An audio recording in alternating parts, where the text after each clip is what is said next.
Good morning, everyone.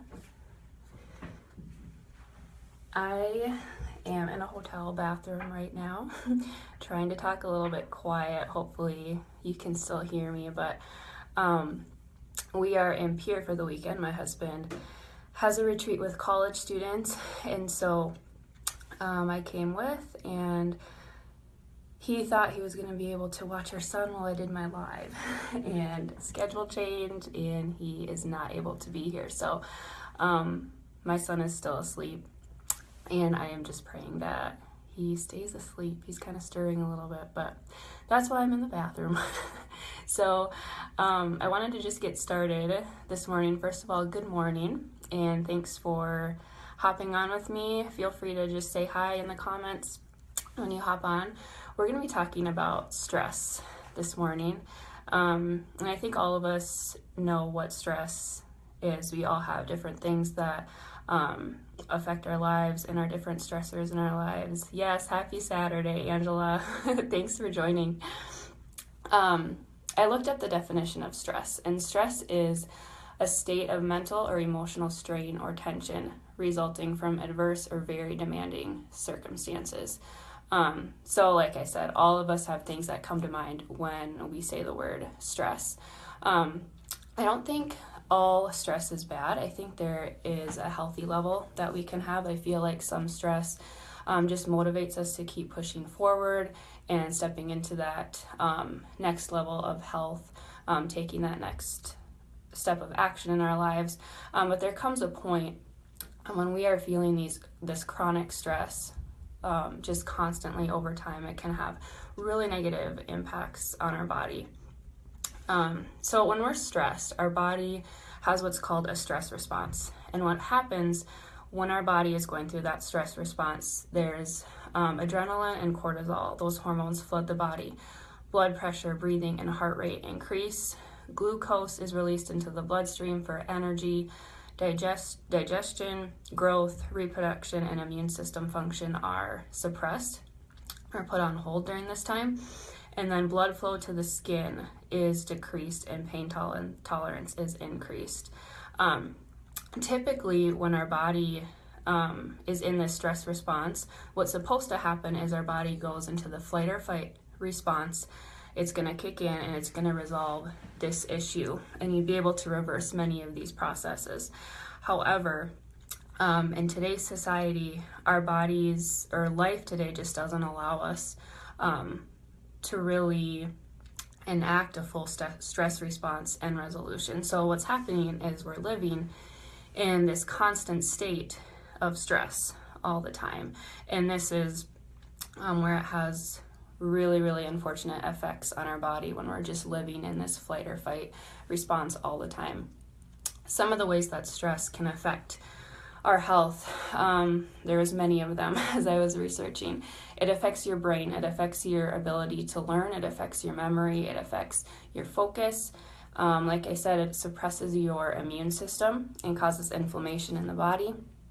It increases chances of heart attack, heart disease, or stroke, and it contributes to weight gain and digestive issues. Your digestive system ends up being slowed down during that stress response.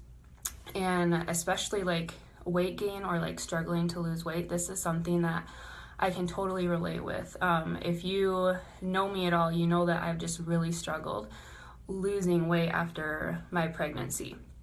And I know how to eat right, and I know how to exercise, and I'm doing those things, but the weight's just not coming off. And I honestly think probably 99% of it is, number one, like my mindset, and number two is just being so stressed out about wanting and needing to lose this weight. I'm just creating stress in my body that doesn't need there, and I just need to just relax and do what I know I should be doing, and then my body can function properly. Contributes to aging. It affects our moods and relationships, increases pain because of all that tension in our muscles.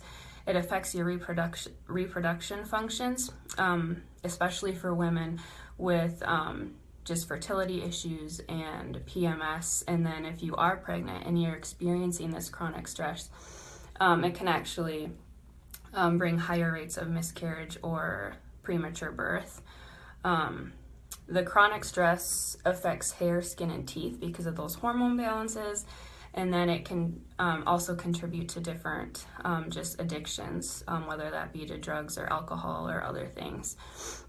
And so my goal of this scope today was just, I want to make you aware of the side effects that long-term stress can bring. But then I also want to talk about ways to reduce stress. We know we can't eliminate stress altogether. It's part of our lives. And like I said before, I think small amounts of stress is good and it's healthy. But when we're experiencing that long-term stress, some of the things that we can do to really just help reduce that stress are, number one, spending time in prayer or reading a book that inspires you. For me, that is the Bible, that's scripture. I feel like when my body is in that fight or flight response and I'm just running all over the place, stressed out, the last thing that I feel like I want to do is really like sit down and get quiet before the Lord, because I feel like I have all these things to do. But I honestly think that's the number one thing that we should be doing, is just getting quiet, spending time with the Lord, and just allow him to take that stress away from you.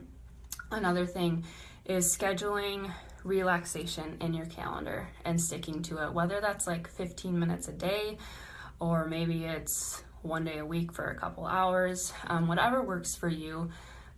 Scheduling in that time to just rest and relax, and don't let things get in the way of that. Really make sure that you're keeping that time for rest.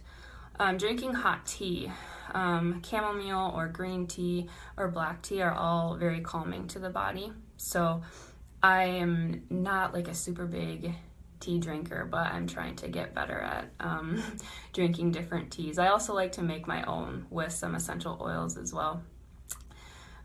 Saying no to things. It's okay to say no if you know that you can't handle it, if you know that it will not be beneficial to you. Just feel okay with saying no to people.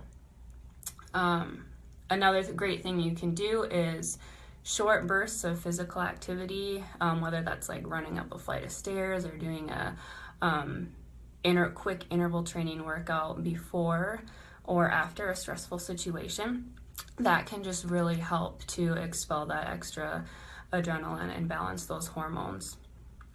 Another great thing you can do is connect with others. We're made for relationships.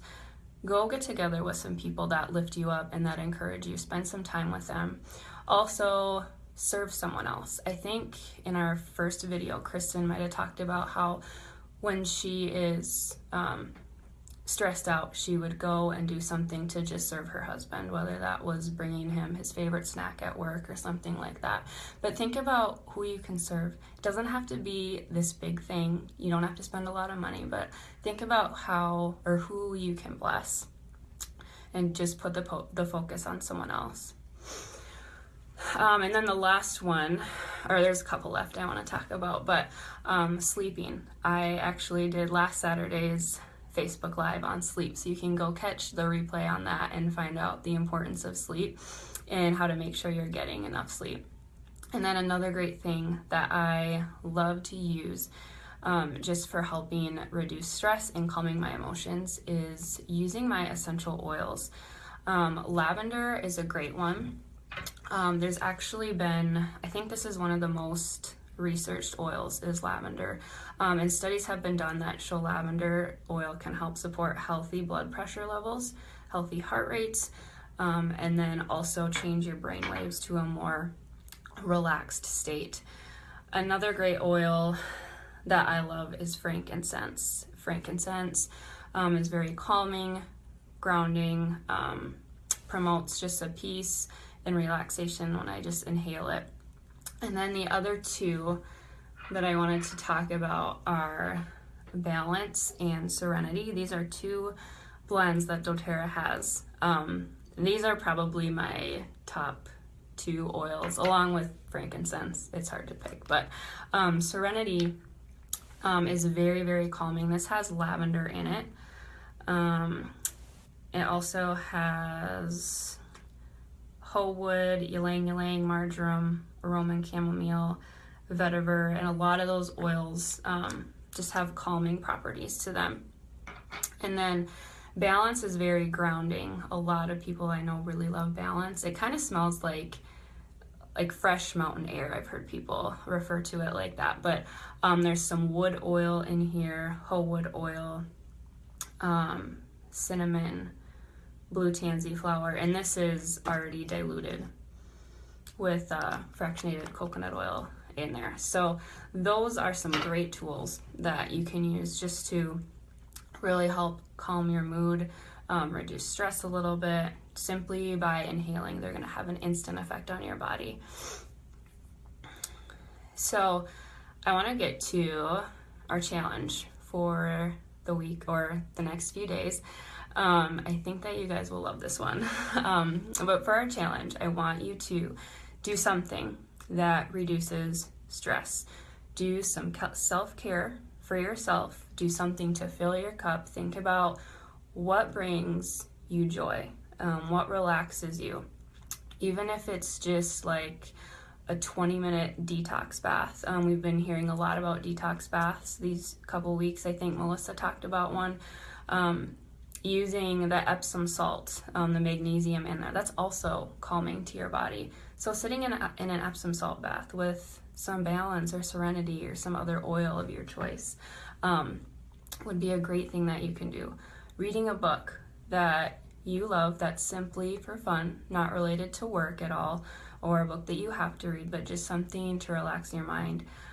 Going shopping, either by yourself or find some girlfriends and just take a girls' day, go shopping. Schedule a massage, pedicures, manicures, whatever it is. I want you to take some time and do this before Tuesday.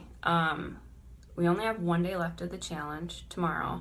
On Tuesday, Laura Glanville will be going through and figuring out who our winner is. And so I know some of you might not be able to get your time in before then, but I want you to comment below with what you have scheduled in your planner.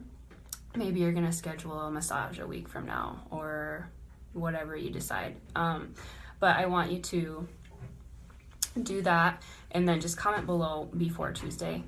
If you do get some time to do that self-care and do that time of just stress relief for you, I would love to hear how it went and what you did.